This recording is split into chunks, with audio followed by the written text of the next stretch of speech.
Welcome to our Devos this week where we are talking about the practical power of resurrection. We just celebrated Easter, and so this is the time when we really can focus in. We shouldn't just be celebrating Easter one day a year. Easter is a state of mind.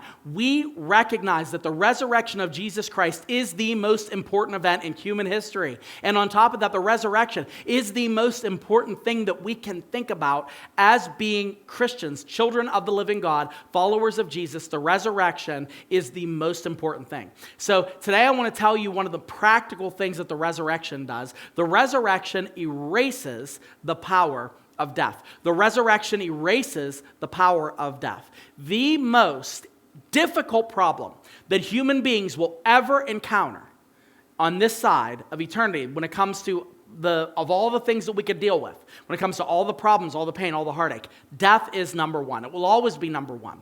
The world has a 100% mortality rate.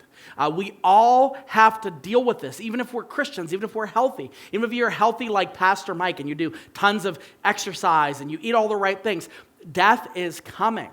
And for those that are without hope, those that don't know what's going to happen after we die, well, there's a big fat black question mark over that. Well, what's going to happen? I'm going to die. It's not a question of if you're going to die, it's when you're going to die. But with regard to how we live as Christians, we can safely and honestly say that the resurrection of Jesus Christ erases the power of death. It erases it.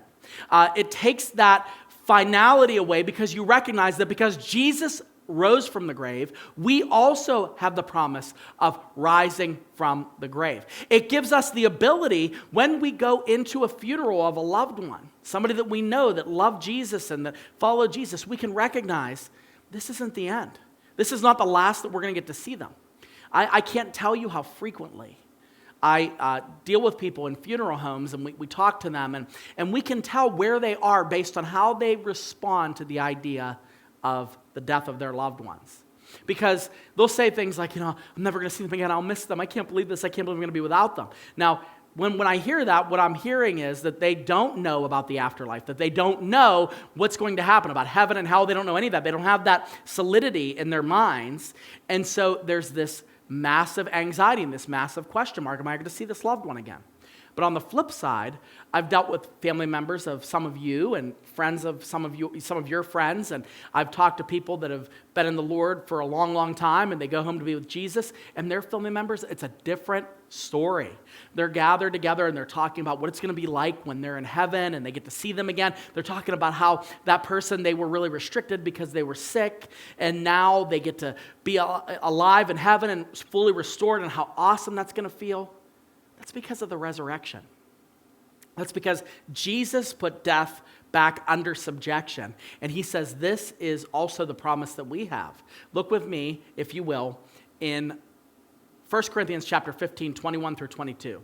It says, "For as by a man came death," that means Adam. When Adam sinned, death came into the world, the introduction of death, and it reigned. It says, by a man has come the resurrection of the dead. By Jesus, we have now the opposite. Instead of being in Adam, which we all are, that's humanity, we are now in Jesus, and Jesus doesn't bring death, he brings resurrection. It says, for as in Adam all die, so in Christ shall all be made alive. I love that. That's why it says in 1 Thessalonians that when we grieve, we ought to grieve not as those who do not have hope. We can grieve. If you lose someone, you're going to grieve. If you lose a child or a spouse, my goodness, of course you're going to grieve. Of course you're going to grieve. But you don't grieve as though you have no hope. The resurrection erases the finality and the power of death. So think about those loved ones. Think about those saints that you miss and you care about that have gone home to Jesus.